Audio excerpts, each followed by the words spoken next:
Este es el programa número 1 de la televisión quillera, Las Historias de Flash, presentado por el super periodista Edgar García Ochoa. Historia, anécdotas, personajes, sucesos. Dirección general Fernando López. Bueno, otra vez aquí con ustedes, las historias de Flash. Y hoy he traído aquí para conversar de muchos temas, de todo lo que ocurre. Temas sueltos, con una persona de un gran prestigio en nuestra región y que su solo nombre trae muchos recuerdos para los televidentes, sobre todo acá en la costa atlántica y en algunos sectores tiene un estatus muy alto, como es Joao Herrera. Precisamente la primera pregunta que le voy a decir a Joao, ya que teníamos tiempo de no encontrarnos, quiero un concepto de él, de alguien que acaba de morir, que para mí fue el primero que le abrió el camino a los músicos posteriores con su creatividad, como el maestro Campo Miranda, Rafael Campo Miranda. Yo quiero abrir esta entrevista que vamos a tocar todos los temas posibles. Una opinión tuya sobre Rafael Campo Miranda. Gracias, Flash, por esta oportunidad. Rafael Campo Miranda, 105 años de vida, murió hoy, soleño, uno de los soleños más ilustres que he conocido y con quien dialogué, inteligente, preparado, y fue el precursor de toda esta interpretación. Fue un gran intérprete de nuestra costa caribe, de nuestros hábitos, de nuestro medio ambiente, de nuestras playas, de nuestra orilla, de nuestro sol, de nuestro mar, y comenzó a decirle al mundo lo que éramos nosotros, lo que somos nosotros, cómo pensamos, cómo sentimos y de qué estamos rodeados y por qué somos así. Nosotros somos un sitio ubicado en la zona tórrida, Mar Caribe. El Mar Caribe es el Mediterráneo de América. Un sector, la costa caribe colombiana, donde sale el sol todos los días. Hay que ver lo que es ese privilegio. Hay ciudades donde sale el sol tres meses al año, 6 meses al año, 4 meses al año. Aquí sale el sol todos los días y por eso somos como somos. Por eso somos despiertos, por eso somos alegres, por eso somos contemplativos, por eso somos creativos, porque hemos crecido, nos hemos desarrollado, vivimos de una manera en un estado de alerta permanente. El costeño es un ser que vive en un estado de alerta permanente, en un estado de contemplación. Y Rafael Campo Miranda interpretó todo eso y mire que todas sus composiciones, todas sus piezas son unos himnos. Y realmente un inmortal, un soleño como todos los artistas soleños, Bueno, para la historia. ahora saltemos algo de lo que está pasando en la política nacional. Hay una palabra que la están utilizando mucho todos los días, y produce como una conmoción, que es la palabra cambio. La palabra cambio. Yo quisiera que tú definieras si realmente ha habido cambio de lo que está pasando en Colombia. Bueno, Colombia pedía un cambio. Colombia necesitaba y necesita un cambio. Colombia votó por el cambio. Los dos candidatos que llegaron a la final, Rodolfo Hernández y Gustavo Petro, ambos pregonaban el cambio y exponían que su llegada al gobierno significaría cambios y Colombia votó por el cambio. Colombia dijo, sí queremos cambio. 11 millones de colombianos dijeron, sí queremos cambio. Y a la segunda vuelta pasaron los candidatos que proponían cambio. Y obviamente ganó uno de los dos, ganó Gustavo Petro. Colombia lo que no puede hacer es decir o entender que quería cambio, pidió cambio, ganó cambio y llega un presidente que quiera hacer el cambio. usted me pregunta que si hay o no hay cambios. Yo pienso que al día siguiente de las elecciones se acabó la contienda, ganó uno de los dos y todos los colombianos debemos unirnos en torno al cambio, a un cambio armonizado, a un cambio armónico, a un cambio donde participemos todos. Yo sí creo que el cambio no se puede hacer contra nadie. Aquí el cambio es a favor de todos y aquí tenemos que unirnos todos. Mire, las revoluciones que han triunfado en el mundo son las que se han hecho con los ricos y con los pobres y con los pobres y con los ricos. En toda revolución se necesita de los ricos y de los pobres. Se necesita de los pobres y de los ricos, se necesita de la riqueza y de la fuerza de trabajo. No se pueden separar. Esas son las economías que están triunfando universalmente, las que entienden la riqueza y las que saben tomar, ya que así lo señalan, de la ideología de izquierda, de la ideología de la derecha, tomar lo mejor. Hay que hacer un camino ecléctico, hay que sumar la fuerza. Tenemos que unirnos los colombianos. Solo unidos podemos sacar esto adelante. Solo unidos podemos hacer el cambio. Unámonos. Bueno, estoy hablando con una persona que habla con una propiedad sorprendente, con una experiencia extraordinaria, y yo creo que esta es una gran entrevista. Y voy a saltar a algo que ya le incumbe a usted. Bueno, quiero que me diga aquí, con el corazón, en Soledad, ¿cuáles son los puntos para que lo recuerden siempre? ¿Cuáles son los puntos que usted cree que queda inmortalizado toda la vida cuando fue alcalde? Bueno, yo tuve y tengo la fortuna de que yo llegué a Soledad hace 40 años. Yo tengo 75 años.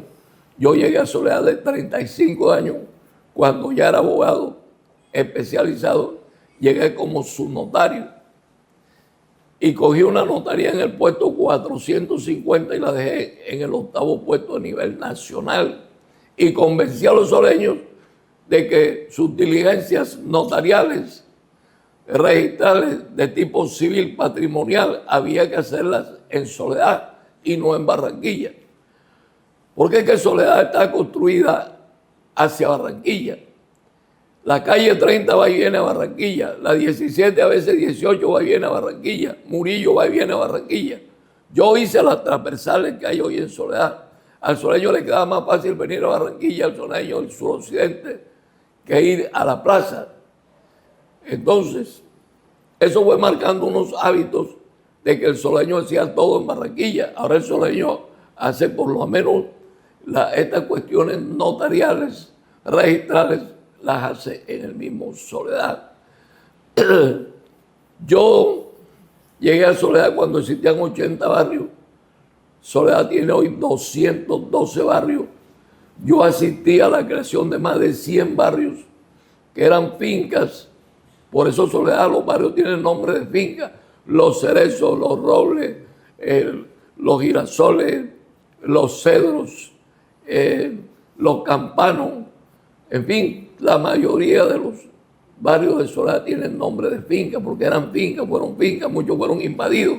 Y como notario yo tenía que acompañar, asistir a esas personas que necesitaban legitimar su posesión, la toma de posesión del lote, porque por ahí empieza en este mundo, desde que el mundo es mundo, aquí nadie llegó con una escritura de derecho y propiedad debajo del brazo. Aquí esto desde Adán y Eva, por donde usted lo quiera ver, y desde Colón. Colón fue el primer gran invasor que hubo en América. Y cuando llegó aquí con un escrito y con un notario que traía al lado que se llamaba Nicolás de Coedo, sacó una pluma de ave grande y le escrituró estas tierras a la corona. Eso fue una invasión. Y mire, cuando usted era niño, y yo también, no se llamaban invasores, se llamaban colonos. Colonos porque eran unos colonizadores y porque venía de Colón. De ahí viene. Entonces, yo asistía a ese momento en que la persona colonizaba un lote y necesitaba plasmar en una escritura de que era el colono, el dueño, el poseedor de ese pedazo de tierra. Entonces, desde ahí conozco a Soledad, desde ahí conozco a su gente. Soledad tiene hoy 1.050.000 habitantes. Una pequeña interpelación, porque como tú tienes el don de la palabra, y esta pregunta lleva kriptonita, que es la que estremece a Superman. ¿Y cómo ves a Soledad ahora con la nueva administración? Bueno, yo fui candidato recientemente, luego de ser alcalde y de las 106 obras. La gente me pidió que fuera alcalde nuevamente y me convencieron y postularon mi nombre. Finalmente saqué la segunda votación, 60.000 votos. Y eso me daba un derecho por estatuto de la oposición a ser concejal de Soledad por haber ocupado la segunda votación y a liderar la bancada de la oposición. Ese es ahora mismo mi estatus político en Soledad. Joao Herrera, concejal por el estatuto de la oposición, que es un derecho personal, así lo dice el propio estatuto. Pero cuando se habla de oposición, existe la obstrucción. Esa es una cosa que yo nunca en mi vida he practicado. Yo nunca he sido obstructor de nadie. Yo soy un amante de la creación. Yo siempre fui un impulsor en mi barrio donde nací, de pavimentar mi calle, en mi cuadra, el parque, en fin, mi emulación comunal, todo. En los 31 años de notario me embarqué en una emisora pirata, en un canal de televisión, en un periódico, en un equipo de fútbol, siempre creando.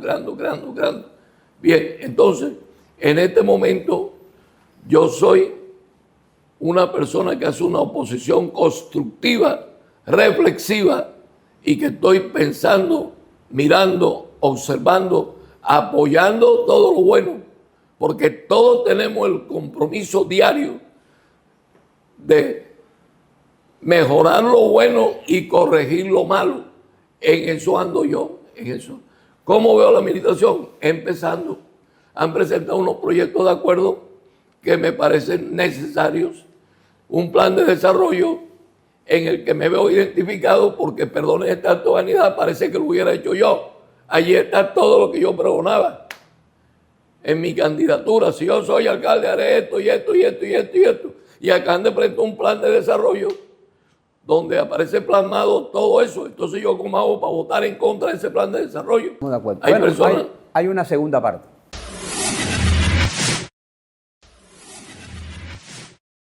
En esta segunda parte vamos a entrar en un perfil más bien humano, un perfil familiar. Okay. Porque yo conozco todos los Herrera, brillantes todos. Es decir, todos son periodistas de éxito. Y los descendientes, los nietos, los hijos. Es increíble. Pero eso tiene un árbol principal, un árbol. De ahí salió. Yo creo que en medio, todo Barranquilla, pensante, pues saben los padres tuyos. Por cierto que murieron muy longevos y con un día de diferencia, algo así, ¿no? No, con 3 horas de diferencia. 3 horas, sí, pero hay que ver las enseñanzas que tú recibiste de tu padre. Que yo creo que esta segunda parte quiero que tú hagas un análisis de tu padre, de tu madre. Porque de ahí salieron todas las ramificaciones, ahí salieron todos, ¿o no? Sí, sí, todos. Dale, pues. ¿Quieres averiguar qué va a pasar? Averigua lo que pasó. Somos más pasado que presente y mucho más pasado que futuro. Somos como somos, tenemos el cabello que tenemos de nuestros padres, tenemos el color de la piel de nuestros padres, de nuestros abuelos. Todo nos viene prestado. Todo esto es prestado. Me dicen que soy igualito a mi papá, que tengo el mismo cabello de mi mamá, que tengo los ojos, uno de mi mamá y otro de mi papá. En fin, todo nos viene prestado. Y después nos pasamos el resto de la vida imitando. Yo estoy sentado aquí porque nos enseñaron que había que sentarse. Y voy a la mesa porque me enseñaron que había que comer en una mesa con unos cubiertos. y caminamos de pie y nos ponemos ropa. Todo estos son hábitos, son enseñanzas y son cosas que vamos aprendiendo en la vida. Pues bien, mi madre, Ángela Amada de la Caridad Iranzo Salas, es hija de una judía sefardita con un judío sefarditas,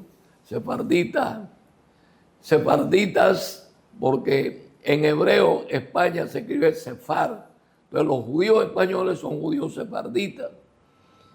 A estos judíos, mis abuelos, les dieron 24 horas un día en España para irse, convertirse o los fusilaban. En esa época todos los judíos sefarditas se fueron a Holanda, porque Holanda era el país que los recibía.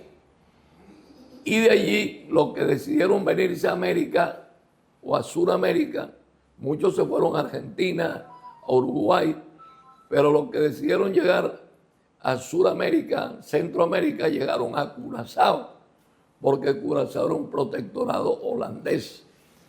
Pero estos abuelos míos no se fueron a Curazao, sino que se fueron a La Habana, Cuba.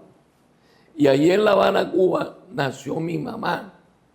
Pero mi mamá nació el 8 de septiembre, que es el día de la Virgen de la Caridad del Cobre, que es el día de la Virgen de los Cubanos. Por eso mi mamá se llama Ángela, porque era el nombre que le pusieron sus padres españoles. Amada, porque es el nombre de la madrina. El hábito es que si era hembra, el segundo nombre es de la madrina, y si era varón, el segundo nombre es del padrino. Y de la Caridad del Cobre, porque nació el día de la Virgen de la Caridad del Cobre.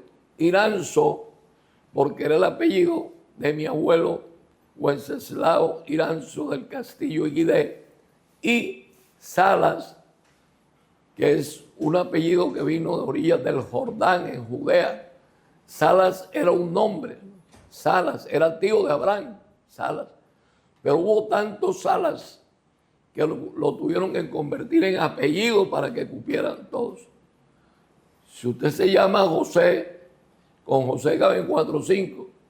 Pero si usted se llama José Herrera, pues cabe 1 millón de Herreras. Ya que el apellido tiene más capacidad de albergar para identificar personas. Entonces mi mamá era Iranzo Salas. Mi mamá nació en La Habana, Cuba. Mi mamá era enfermera.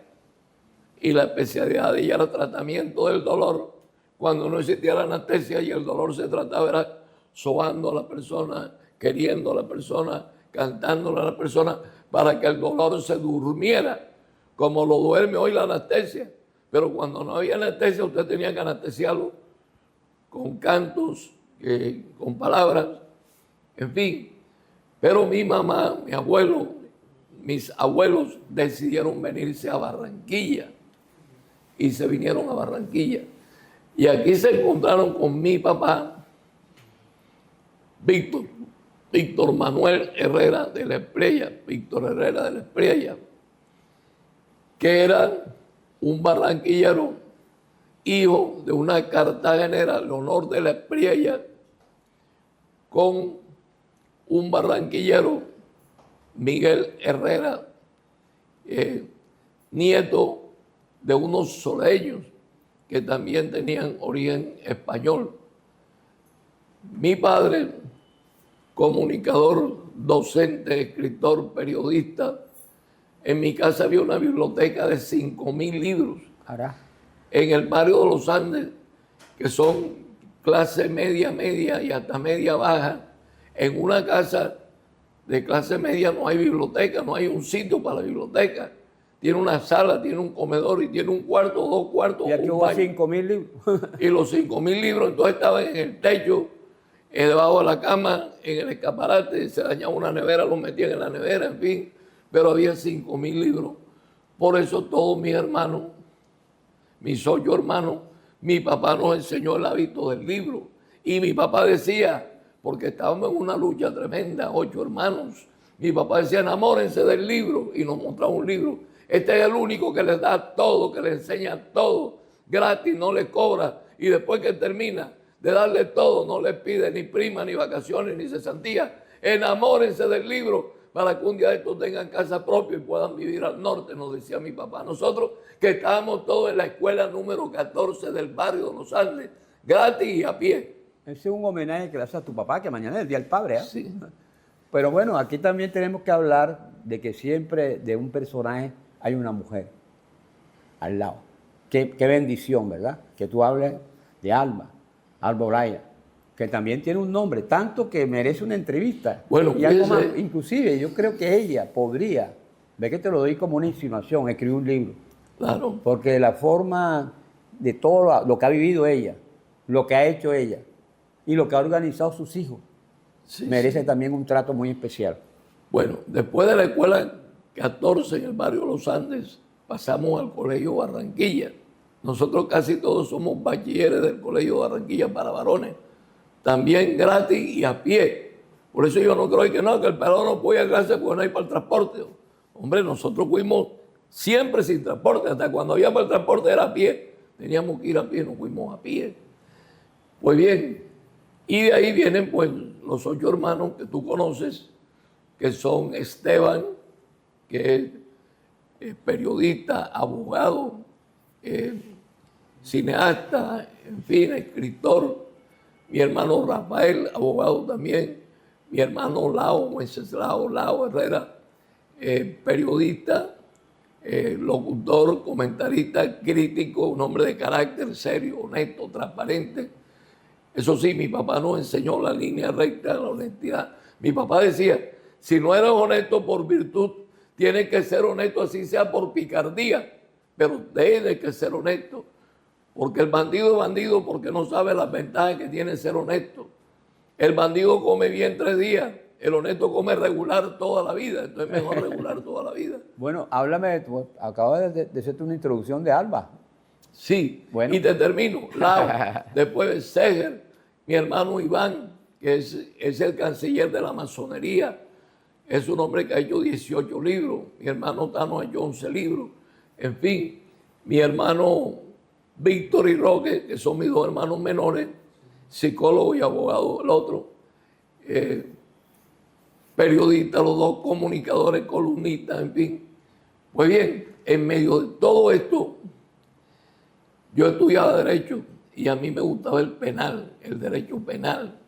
El derecho penal, el penal es la virilidad del derecho, así como la lógica es la virilidad de la matemática, es desde donde mejor se ve el derecho es desde el penal, porque usted trata allí acción de conducta humana, usted allí juega con la vida, usted allí juega con la libertad.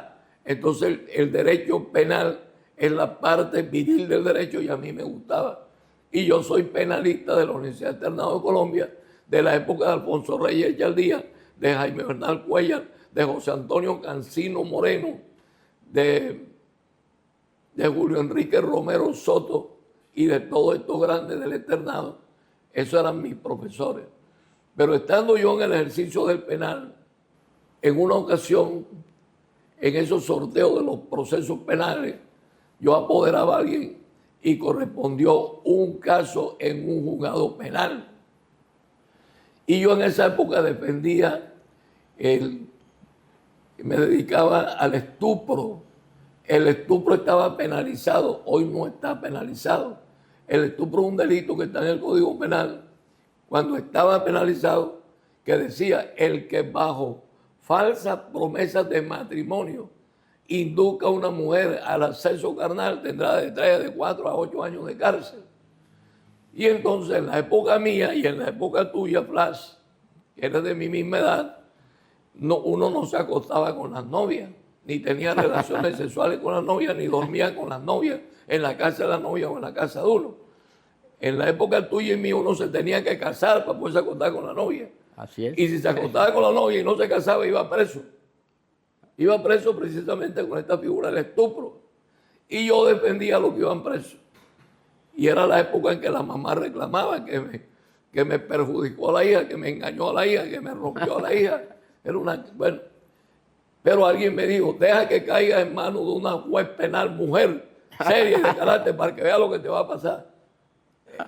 Esa mamá a quienes yo lograba sacar al novio preso, yo lo sacaba de la cárcel y la mamá que quedaba con la hija perjudicada según ella.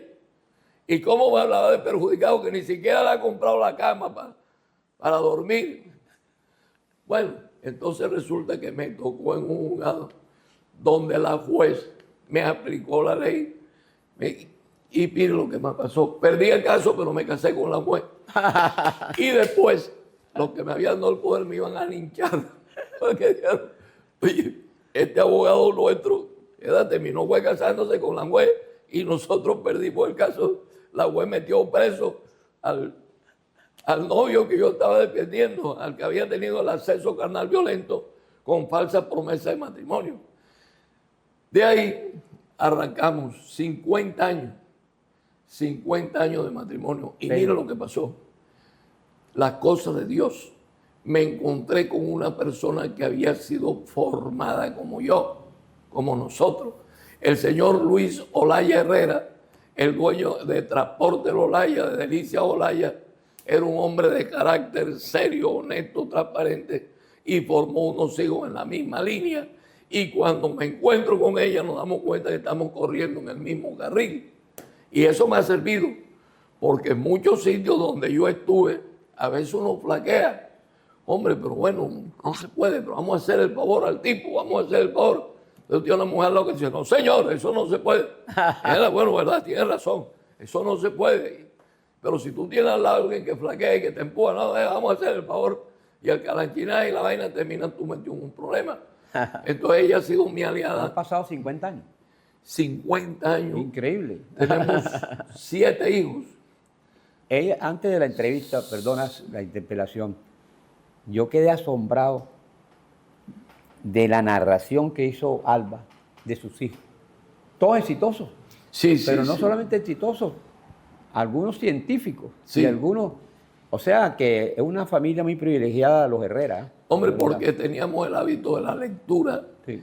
teníamos el hábito del estudio. Sí. Hoy en día se ha perdido el hábito de la lectura. Me cuentan que el señor de la Librería Nacional se para en la puerta de la librería a ver quiénes llegan a comprar libros, porque no hay lectura. Tenemos creo que una sola librería, tenemos una biblioteca. Bueno, tiene mucho que ver la tecnología. Ahora todo el mundo anda con celular. Ok. Piensa que es. Entonces la gente cree que ahí está todo. Y eso no es así. La lectura es. Un es libro, un indispensable. libro. Claro, un Bueno. libro diferente, claro. De todas maneras, creo yo, después de escucharte. Y son 7 hijos. Sí, yo digo, después de haberte escuchado, menos mal que no le has hecho competencia al Lao, ¿ah? Porque el Lao también tiene su parla. Pero si sí. tú tuvieras un programa de radio con lo que tú hablas, con la forma como hablas, sería el Lao Herrera 2. Sí, sí. Seguro, Bueno, porque tienes una forma de llegar. Si tú Yo coges soy el profesor de lado. Sí, porque si tú tuvieras, yo te digo. Por ahí me llamó para asociarnos. Oye, te estoy Nos hablando- vamos a asociar. Te estoy hablando porque yo tengo 16 libros escritos y conozco. No, yo tantas- lo que soy es mayor que Lao, pero No, Lao, me refiero, Lao es en una el, eminencia. me refiero en el sentido de que yo conozco mucho al ser humano y he estado. Al Lao la admiro muchísimo. Claro. Pero yo nunca había tenido. Y tú la eres opor- muy amigo de Lao. Yo nunca había tenido la oportunidad de hablar contigo con esa profundidad. Porque este programa no ha sido un programa de preguntas y respuestas. Esto no ha sido un programa fácil. Este es un programa de profundidad. Y te digo sinceramente que es una lección de mundo, de vida. Ya yo voy a terminar ya, pero quiero decirte algo. Este ha sido un programa donde tú has dado una lección de vida. La vida tuya, que ha sido ejemplar. Dame la mano. Gracias.